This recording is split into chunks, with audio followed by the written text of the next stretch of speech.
Now on BBC Radio 4, Little Red Label. Richard Coles explores the 60-year history of a modest recording company which was born out of revolutionary zeal and has now entered the record books. Camilla Rabb is his first speaker. In my little house, very untidy, there is a cupboard that I have not opened for years. And it is packed with LPs and 78s and some of the early Topic records. But I've never had a machine to play them on, so they sit there. Oh, I'm the man, the very fat man that waters the workers' beer. No, I haven't heard a Topic record label. Topic? Dunno. Topic? The chocolate bar? I have no idea. Oh, Topic. Goodness sake. Yeah. The first time I ever knew Topic existed was when I was a very young folk singer, and it was the label to be on. It was the one that really, if you were a really good traditional folkie, you would get on the Topic label. English folk music.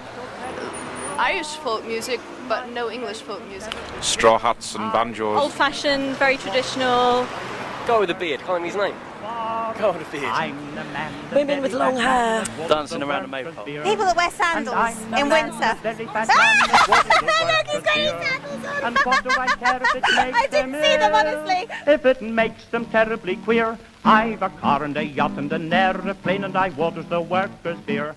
Paddy Ryan sings The Man Who Waters the Workers' Beer, the first Topic release from 1939.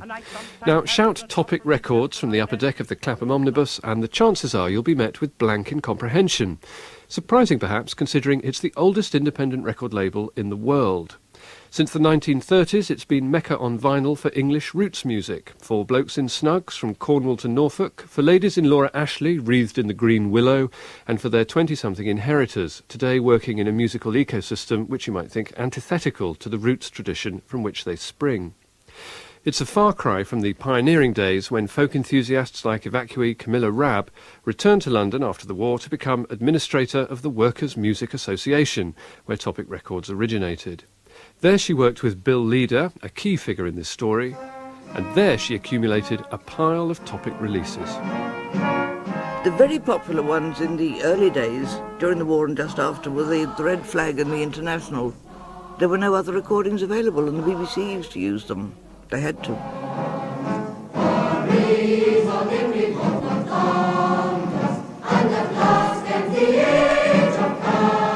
It was a left-wing music organisation that used to publish all sorts of things like sheet music, and also, rather ahead of its time, I suppose, thought in terms of publishing records as well. They're the brittle shellac things that sped around at 78, of course, in those days. Bill was one of the distributors, and there he was, one morning outside the door, expecting the office to open like a good middle-class bourgeois office ought to open at 9 o'clock. But because we worked all hours, and there were the singers in the evening and one thing and another, tended to come in about 10. There was a cafe downstairs, and he'd gone to have a cup of tea, and then another cup of tea, and then another cup of tea. And then eventually we all appeared, and he was very scathing. And he got involved fairly quickly. I don't think he knew very much about recording, but he got the hang of it very quickly. When I joined, headquarters was at Bishopsbridge Road, which, for those who are familiar with London, runs down the side of Paddington Station. Careful listeners can hear trains leaving on some of the records that were recorded. And equipment was, in the main, built by the people who used it. There was nothing off the shelf. You couldn't go in down a Tottenham Court Road and buy yourself a mixer or even a serious professional tape recorder in those days. So the pastry boards came out and the plasticine and bits of equipment were stuck on and soldered together, and we tried to make things work as best we could. Margaret Berry concluding she moved through the fair. The sleeve notes tell us Bill Leader recorded it in the Bedford Arms, Camden Town in either 1957 or 1958. Time, gentlemen, please. Topic was a very left-wing sort of word, wasn't it? Reg Hall, visiting history research fellow at Sussex University and a folk musician himself, has been associated with Topic for nearly half a century. The intellectual poets after the war could have said Topic. Come along, comrades, the topic for tonight is, it's sort of an agenda word, isn't it? And it was aimed very much at the labour movement. And they were socialists, Reds, members of the Communist Party. As I was a-walking down Paradise Street. When I came out of the Air Force in 1954, having done my national service, I got an advert through the letterbox saying that Topic were bringing out an LP. I don't think that I would like it now, but I was thrilled by it then. It had quite a thick cardboard cover, and it was hand-printed. So every copy had been printed by somebody. And there was one track by Harry Corbett, who became Steptoe, and he was singing Blow the Man Down. Blow the man down. She was bowling along with the wind blowing free. To me way, blow the man down. She clewed up her courses and waited for me. Oh, give me some time to blow the man down. By the late 50s, Topic had moved to Hampstead, coincidentally the birthplace of one Martin Carthy, MBE, who was to throw in his lot, personally and professionally, with one Norma Waterson from Hull. The result, one of the most illustrious partnerships in traditional English music, which endures to this day in Robin Hood's Bay in North Yorkshire. But a key element in that partnership fell into place not on that rugged coastline, but in the rather less romantic setting of the Troubadour, a folk club on the old Brompton Road in London. We went into that club and sang 3 songs in the interval. And a man in the audience came up afterwards and said, "Would you like to make a record?" And that man was Bill Leader. And we said, "Well, we've got to go back to Hull." And he said, "Not now, not this minute." And Bill then lived in North Villas? North Villas. North Villas. It's parallel to Camden Road. And his mum, he lived in this house. His mum had the basement flat, and all his equipment was in one of the rooms, and the only place to record was his bedroom. So he had this red bulb that he would hang over the door, and when he was ready to record you, he would switch the red bulb on this bit of string, and you would sit in his bedroom on his bed or whatever and sing. You'd start at 9 o'clock in the morning. Certainly Frost and Fire was made like that. We had breakfast, and we started about 9 in the morning, and then we stopped about midday, and we made some stew for the evening meal, and started again about 1:30, 2 o'clock. Finished about 5 or 6, had the stew that we'd made, and then drove back to Hull. And that's the whole record, the whole of Frost and Fire, was made in that one day. Except they had to drive back down from Hull the next day because Bill had lost one of the verses. Here's a track from Frost and Fire, Hal and Tow. Robin Hood and Little John have both gone to the Faroe, and we will to the merry green wood to hunt the buck and harrow.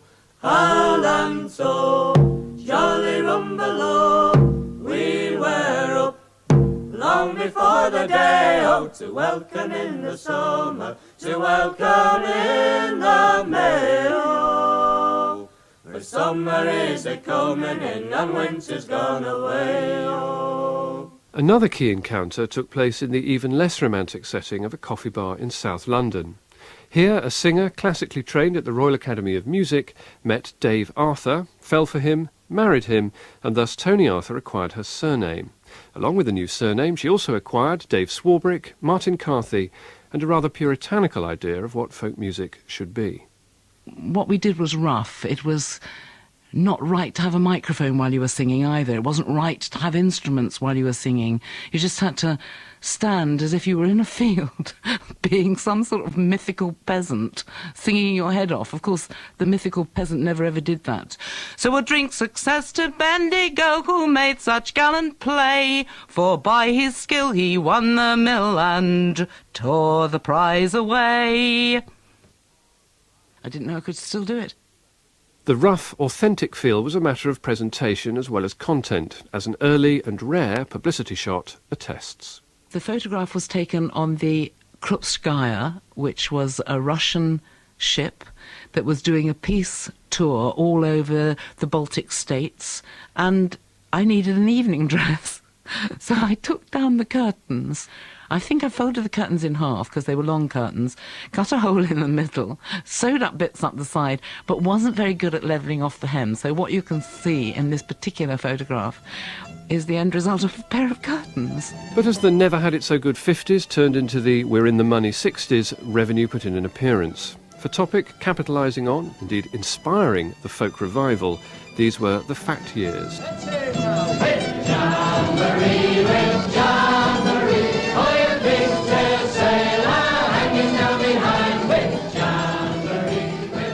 Topic acts like the Spinners were in the forefront, selling records in mainstream quantities and attracting attention from a generation of American singer-songwriters, as Martin Carthy recalls. My song at the time, 63, 64, 65, was Scarborough Fair. Are you going to Scarborough Fair? Bob Dylan had heard it, and Bob Dylan loved it, and Bob Dylan used to shout at the back, stand at the back of the folk club when he was over in 62.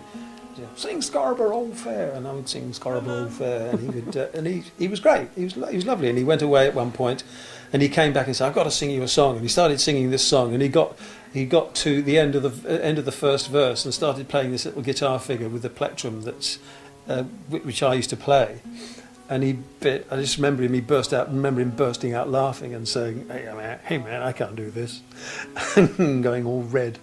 And later on the song came out on record as Girl from the North Country. It's lovely. But Paul Simon had heard of this, and he said, "I've heard about this Scarborough Fair and I want to learn it. I want to learn it." And eventually he came round to dinner one night, and during the course of the evening I wrote the whole thing out for him. Parsley, sage, rosemary and thyme. As far as I'm aware, he went out the next day and copyrighted it. There it was on the single Scarborough Fair, written by Paul Simon. Wow, cheeky sod. For once she was a true love of mine.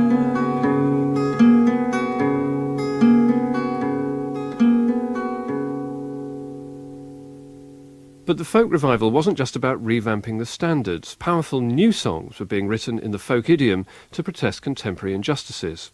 They profoundly affected a whole new audience, people like Peter Perfides, a second-generation Greek Cypriot, who today writes for the listings magazine Time Out. We spoke to him in its glossy, but acoustically imperfect, West End office. A big eye-opener for me was Chorus from the Gallows by Ewan MacColl and Peggy Seeger, which I picked up for £1 from a second-hand record shop in Birmingham. There was also a great song about Derek Bentley, which was the first I'd ever heard about Derek Bentley. And it was just, this was before Let Him Have It, the film, which was just this fantastic song, just in a minimal, kind of spooky arrangement, which just chronicled how this lad that was just brought up on comic books and hadn't really matured, was just sent terrified to his death. Just opened up this amazing world of real experience.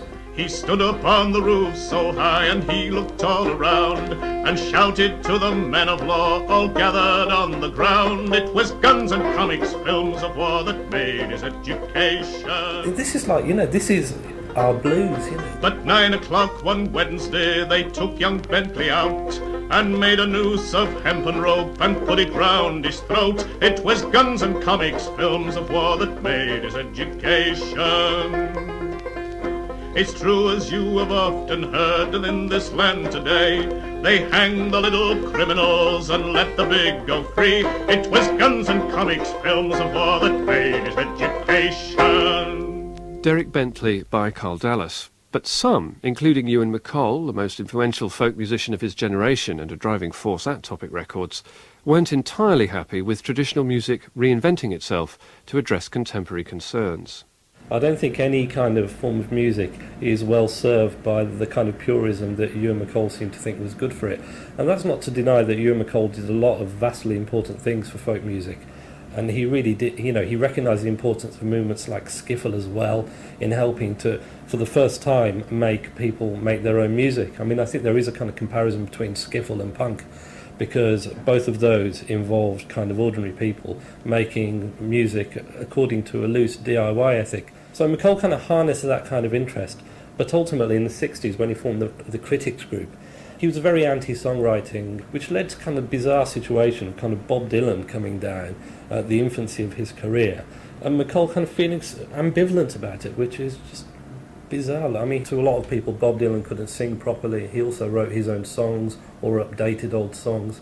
And all these things were a bit of a no-no in the philosophy of the critics group, who thought they were just purely there to kind of dust down old songs which spoke about the troubles of the proletariat.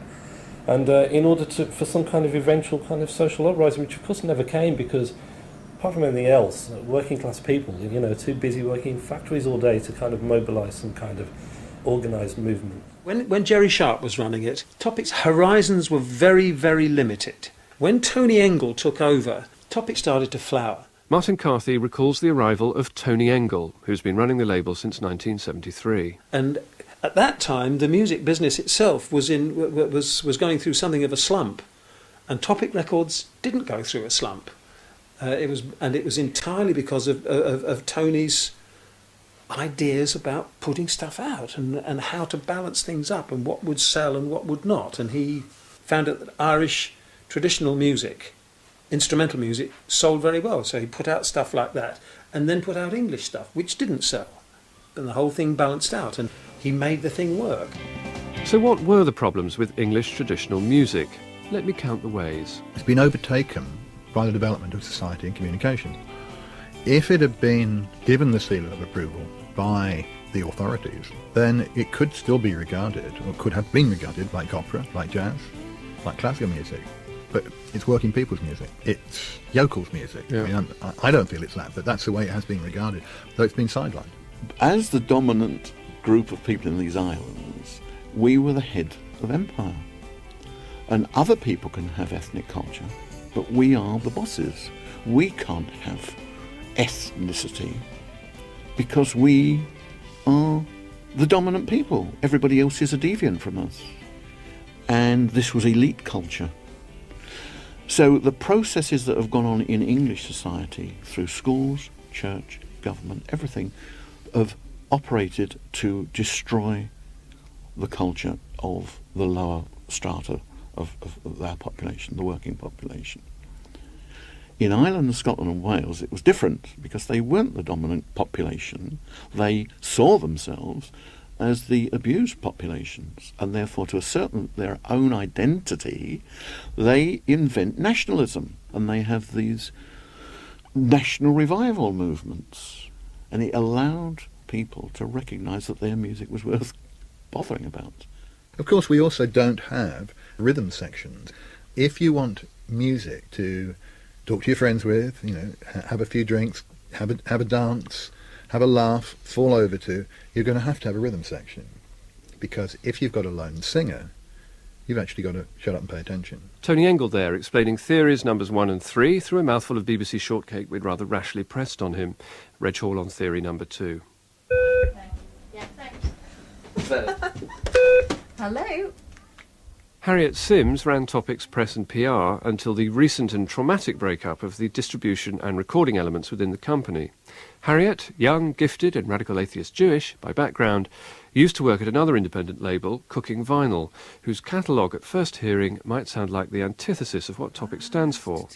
Since the breakup, she's co-founded her own PR company, Glass Ceiling, but Topic is still her core business, and she's still based at its offices in multicultural Finsbury Park. The office building actually looks like a disused shop, with a Cypriot cafe, a Chinese takeaway, Pax 100% human hair emporium, and an Irish community centre for neighbours. Literally street level, like so many of its releases. That's part of its appeal to me, that it remains relatively sort of untampered with.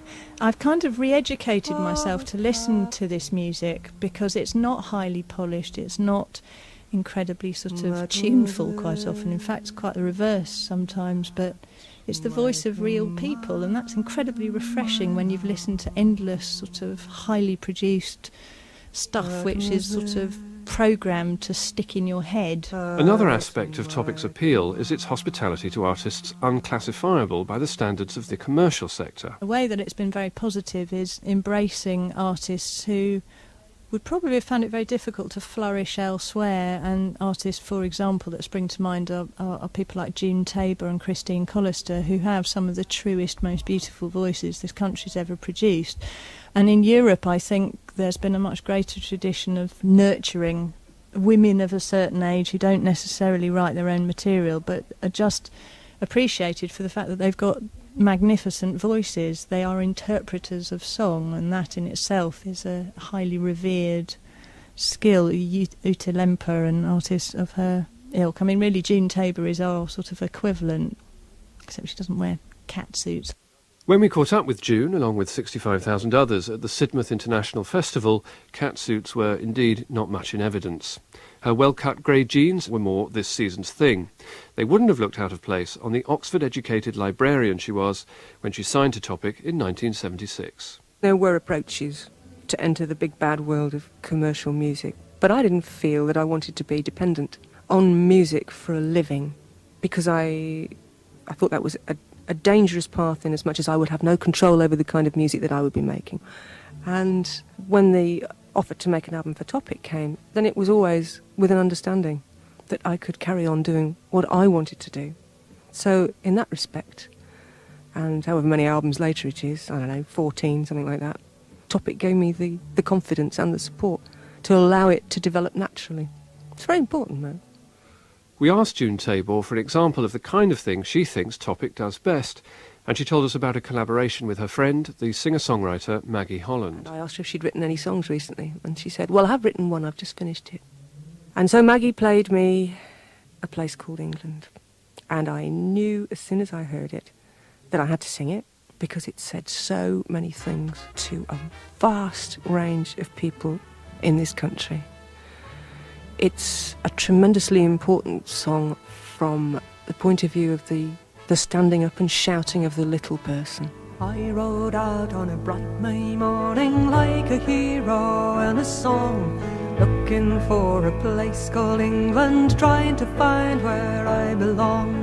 Couldn't find the old flood meadow or the house that I once knew, no trace of that little river or the garden where I grew. All the Topic artists we spoke to, not just June Tabor, wanted to talk about the special relationship between artist and label. Norma Waterson. There are some record companies that are absolutely dishonest, but Topic have always been, we recorded from them from the early 60s, and we still, every 6 months, get statements, whether you've sold one record or you've sold 50 records. There is the statement, telling you exactly what you've done. And that, after nearly 40 years, I think is a fantastic thing. But this was not enough to keep their daughter Eliza on the roster as a solo artist. Encouraged by Tony Engle to make her first recording when she was 17, her last solo album for Topic, Red Rice, has sold 30,000 copies. The winter streets are swimming before me. My winter feet are lagging behind. Like June Tabor before her, she was stalked by a major label, but unlike June Tabor, she eventually capitulated. I said that I really didn't want to be a number on somebody's computer. I just really wasn't interested in signing to a major label, because I really couldn't see what I'd get out of it without really sacrificing a massive big part of what I wanted to do and what I wanted to get across. Of course, I feel differently now, because I don't think my point of being a traditional musician is tarnished in any way, because I'm still doing what I want to do, which is promoting traditional English music. Her first album for Warner's is released on the 13th of September. Tony Engle is sanguine about the loss of a top artist. If you're an artist, you want whatever your music is to be as widely available as it can be. Even if I could have prevented her moving, which I couldn't, I certainly wouldn't have wanted to. I mean, you can't do that. How did her decision go down with her mother and father? Would they like her back on the label they call home? I think the records that she made for Tony were wonderful. She wants to spread her wings. Yeah. And Topic, Tony knows that Topic can't cope with that, doesn't he? Yeah. You know what? We'll see. And what of Topic's future? For Reg Hall, it's forwards into the past. Well, yesterday I was in the studio with Tony Engle, mastering field recordings that were made in 1958 in a little cottage in Shipley in Norfolk, where the water buller and daisy buller, a fiddle player and a piano player, lived for many, many, many years. And now, in the year 2000, we're remastering those tapes with additional material, and it's a representation of English traditional music. For to walk and view the fishes play just as the tide was flowing. That was the inimitable Harry Cox. Inimitable, historic, priceless even, but not a multiple platinum unit shifter. With sales of traditional music recordings so modest, is subsidy by government or the lottery the way ahead? They should put money into traditional music as they put money into opera. But if I wanted to produce The Voice of the People, 20 CDs with 500 recorded performances going back to 1908, the only way I could have done that is through Tony Engle and Topic. The Voice of the People was acclaimed as a milestone release at the BBC Radio 2 Folk Awards in February this year. And I'm here to give the winner of the BBC Radio 2 Good Tradition Award, and it is for Topic Records. For Tony Engle, the silverware is very welcome, but something more enduring, more widespread by way of acclaim would be even more so. Perhaps Topic are opening up another way ahead with the signing of the happening band, verbal quotation marks there, listeners, E2K.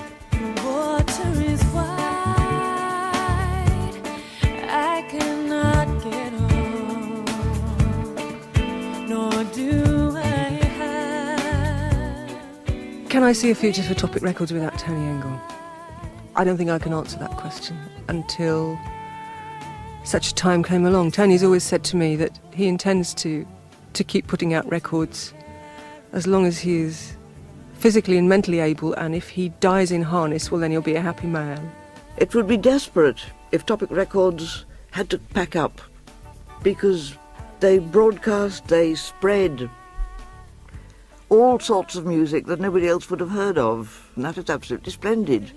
I can't see how this tradition can survive other than by being reinvented.